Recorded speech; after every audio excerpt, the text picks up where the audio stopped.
Arrest పట్ల మాట్లాడవలసిన అనివార్యమైన పరిస్థితిని ఈ ప్రభుత్వం తీసుకొచ్చింది. This is called diversion politics.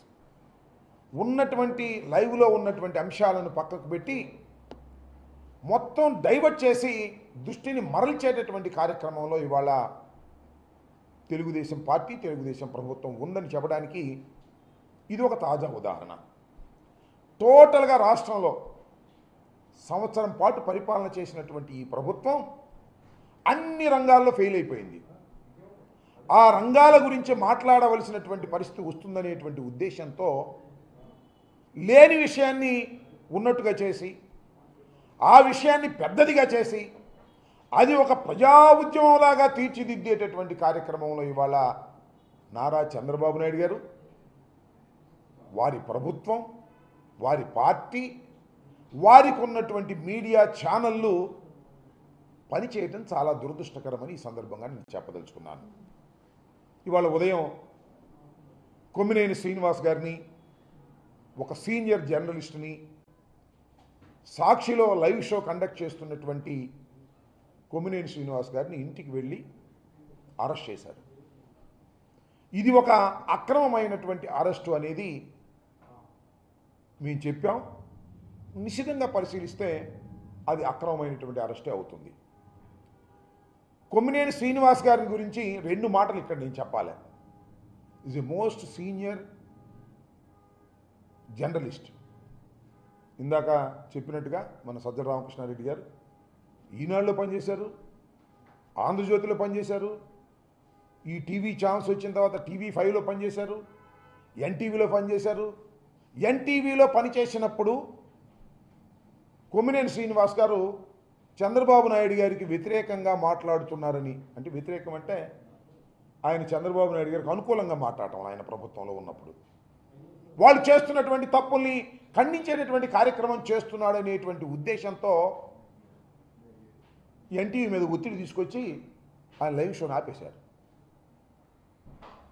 ఆయన్ని దాని నుంచి తీసేస్తేనే మీ ఛానల్ని, ఎన్టీవీ ఛానల్ ఆంధ్రప్రదేశ్లో చూపిస్తాము అనేటువంటి పద్ధతుల్లో చంద్రబాబు నాయుడు గారు ప్రభుత్వం మొత్తం ఏకమై ఆ ఛానల్ మీద ఒత్తిడి తీసుకొస్తే గత్యంతరం లేని పరిస్థితుల్లో కొమ్మినేని శ్రీనివాస్ గారు ఆ ఛానల్ నుంచి బయటకు వచ్చారు.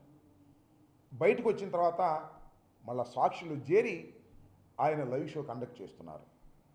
ఇవాళ కొత్తగా లైవ్ షో కండక్ట్ చేయట్లేదు. ఆయన TV5లో, ఎన్టీవీలో, సాక్షిలో లైవ్ షోలు కండక్ట్ చేస్తూ వచ్చినటువంటి వ్యక్తి. ఎక్కడ తప్పు చేయలేదు ఇంతవరకు నాకు తెలిసి. మాకు వ్యతిరేకంగా కూడా చాలా న్యూస్లు రాశారు. రాజశేఖర రెడ్డి గారు ముఖ్యమంత్రిగా ఉన్న సమయంలో ఆంధ్రజ్యోతిలో ఉండి అయినా మాట్లాడుతూ ఉండేవాళ్ళం. ఆయన ఆర్గ్యూ చేసేవాడు, నేను చేసింది కరెక్టు, ఉన్న వాస్తవాన్ని నేను చెప్పాను, దానికి మీకు బాధ కలిగితే మేమేం చేస్తామని చాలా సందర్భాల్లో అన్నాడని కూడా నాతోనే స్వయంగా రాజశేఖర రెడ్డి గారు ముఖ్యమంత్రిగా ఉన్నప్పుడు CLP ఆఫీస్ దగ్గర అనేక సందర్భాల్లో మేము మాట్లాడుకున్నాం. అలాంటి సిన్సియర్గా పనిచేసేటటువంటి కొమ్మినేని శ్రీనివాస్ గారి మీద నారా చంద్రబాబు నాయుడు గారు కక్ష పూనారు. కక్ష అంటే సింపుల్, మనం చూసాం కదా, సత్యనపల్లిలో ఒక CI గారు మా సామాజిక వర్గమై మమ్ముల్నే తిడతారా, అది పాయింట్ ఇక్కడ. మా సామాజిక వర్గమై మమ్ముల్నే దూషిస్తారా, మమ్ముల్నే విమర్శిస్తారా, ఏ కొమ్మినేని అని కక్ష పెట్టాడు పాపం చంద్రబాబు నాయుడు గారు. ఆ కక్ష ఇవాళ తీర్చుకునేటటువంటి పరిస్థితికి దిగజారిపోయాడని మనవి చేస్తున్నాం. ఎస్, నేను చెప్తానండి, అడుగుతానండి. ఇప్పుడు లైవ్ షోలో అనేకం జరుగుతున్నాయి. మీరు చూశారుగా, లైవ్ షోలో కొట్టుకున్నారు, లైవ్ షోలో బూతులు మాట్లాడుకున్నారు. ఎవరు వాళ్ళు? ఆ ఛానల్కి సంబంధించిన వారు కాదు. ఆ ఛానల్ ఇన్విటేషన్ మీద వచ్చిన వారు. వారు ఇష్టం వచ్చినటువంటి వారు అభిప్రాయాలు చెప్పారు, చెబుతారు కూడా. చెబితే ఆ ఛానల్ మీద అంటగట్టేస్తారా? ఇంతకుముందు అంటగట్టారా? నేను మనవి చేస్తున్నా, TV5, ABN వీళ్ళందరూ ఇవాళ మాట్లాడుతూ ఉన్నారు ఇష్టం వచ్చినట్టుగా. కొమ్మినేని శ్రీనివాస్ గురించి మాట్లాడుతూ ఉన్నాడు, తోటి జర్నలిస్టే. రే కొమ్మినేని, ఏంది ఇది నాకు అర్థం కాదా. ఇవాళ ఒక ఆరోపణ చేశారు మీరు, ఇష్టం వచ్చినట్టుగా బూత్ లైవ్లో మాట్లాడుతున్నారు. కుక్క బిస్కెట్లు వేస్తేనంట మాట్లాడుతున్నారంట. నువ్వే కుక్క బిస్కెట్లు తిని మాట్లాడుతున్నావు నువ్వు ఇవాళ? ఆ ABNలో, ఆ TV5లో మీరైతే మాట్లాడొచ్చు, ధర్మమైన విశ్లేషణ చేసేటటువంటి వ్యక్తి కొమ్మినేని శ్రీనివాస్. దీనిలో ఏ విధమైన సందేహం లేదు. ఇవాళ ఆయన మీద గుట్టగాల్చి వేసేసి తుడుచుకోమని ఇవాళ మరి మాట్లాడుతున్నారు. ఎస్, ఆయన పేరు రాజు గారు వచ్చారు, విశ్లేషకులు. ఇవాళ కొత్తగా రావట్లేదే, చాలా ఛాన్స్కి వెళ్తున్నాడే. ఆయన ఒక అభిప్రాయాన్ని వ్యక్తం చేశాడు, అది తప్పు కావచ్చు. దానికి సాక్షికి సంబంధం ఏంటి? ఒక ఇన్విటేషన్ మీద వచ్చినటువంటి ఒక విశ్లేషకుడు కానివ్వండి, లేదా ఒక జర్నలిస్ట్ కానివ్వండి, తన అభిప్రాయాన్ని చెప్పినప్పుడు ఆ అభిప్రాయం తప్పైనప్పుడు ఆయన అభిప్రాయానికి బాధ్యుడై ఉండాలి తప్ప కొమ్మినేని శ్రీనివాస్ గారికి ఏం సంబంధం, సాక్షికి ఏం సంబంధం? ఆలోచించుకొని మనం చేస్తున్నాం. అంటే నీ కొమ్మినేని శ్రీనివాస్ గారి మీద కక్ష ఉంది కాబట్టి, సాక్షి మీద కక్ష ఉంది కాబట్టి దేశంలో ఉన్నటువంటి మీడియాలన్నీ మేనేజ్ చేయగలను, కానీ రాజశేఖర రెడ్డి గారు పెట్టినటువంటి సాక్షిని మాత్రం నేను మేనేజ్ చేయలేను కాబట్టి సాక్షి మీద బురద జల్లే కార్యక్రమం, సాక్షిలో పనిచేస్తున్న వారి మీద బురద జల్లే కార్యక్రమం. ఏమండి, నాకు తెలియక అడుగుతాను. సాక్షిలో అనేకమైన వార్తలు వస్తాయి, అనేక మంది విశ్లేషకులు వస్తారు, జర్నలిస్టులు వస్తారు బయట నుంచి.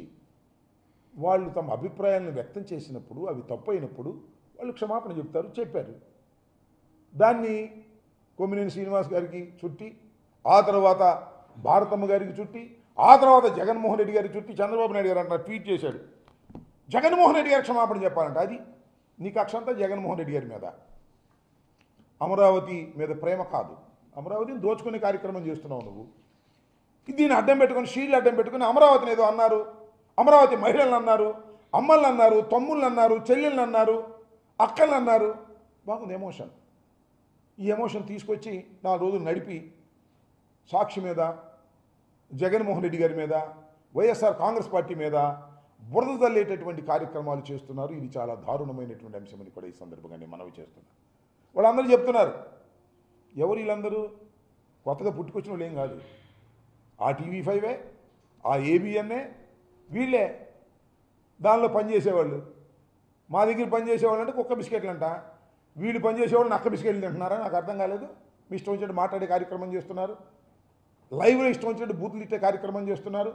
చాలా దుర్మార్గం అని మనం చేస్తాం. చాలా ఇంతకుముందు నేను మనవి చేస్తాను. నేను కూడా ఇది చూడండి, భారతమ్మ గారి మీద ఏ విధంగా దుష్ప్రచారం చేసేటటువంటి కార్యక్రమాలు ఇంతకుముందు నడిపారు. దీనికి సమాధానం లేదు. దీని మీద నో యాక్షన్.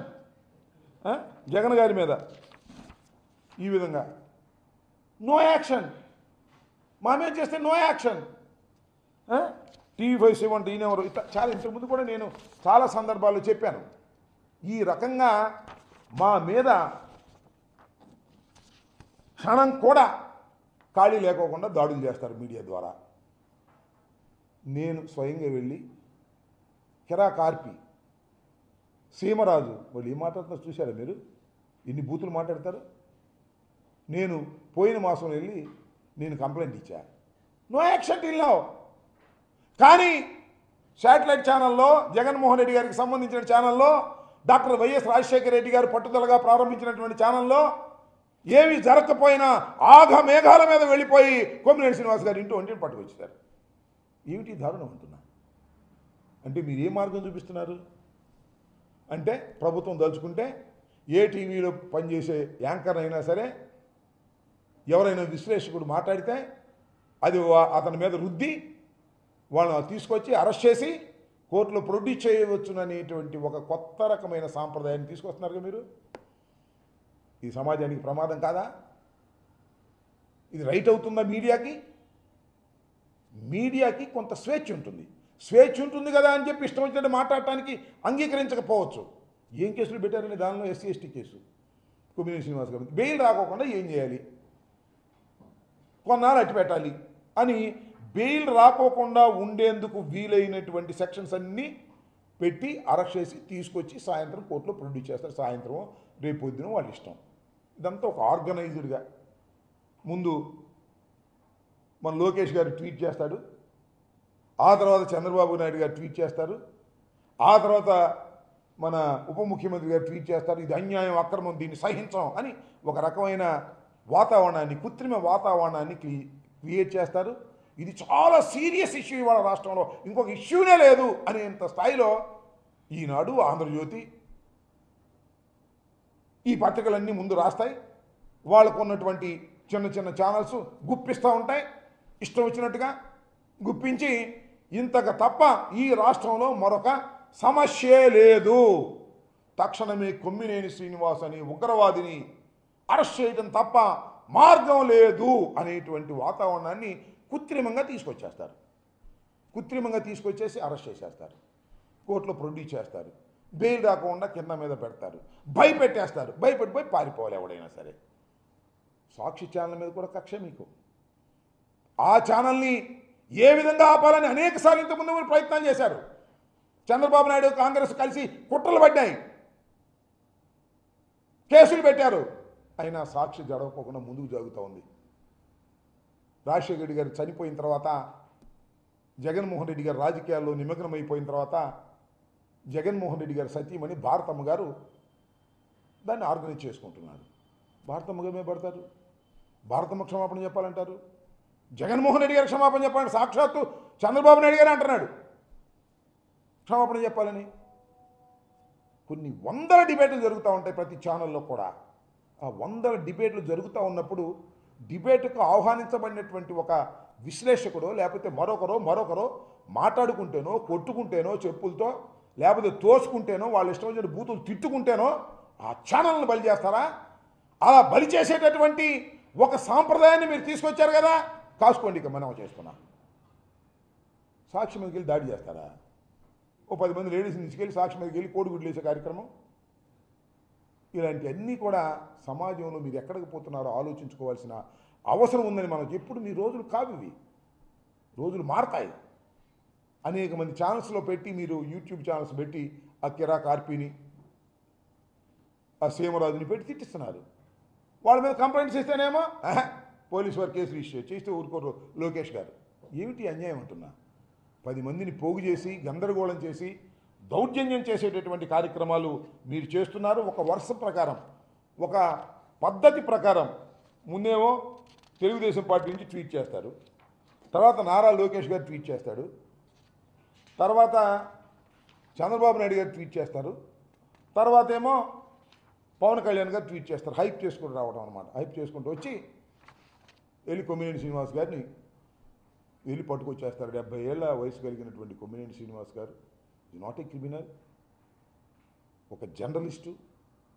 ఆయన ఏదో అన్నాడని ఆయన వల్ల నివారించడానికి ప్రయత్నం చేసిన సందర్భం కూడా మనకు కనిపిస్తుంది. ఒక విశ్లేషకుడిని లేదా ఒక జర్నలిస్టుని మనం డిబేట్కి పిలుస్తాం, వాళ్ళు కాఫీ ఇస్తాం. మాకైతే టిఫిన్లో పెట్టేవాళ్ళు TV5లో పిలిచి, నాకు బాగా గుర్తు. టిఫిన్లు పెట్టి కూర్చోబెట్టి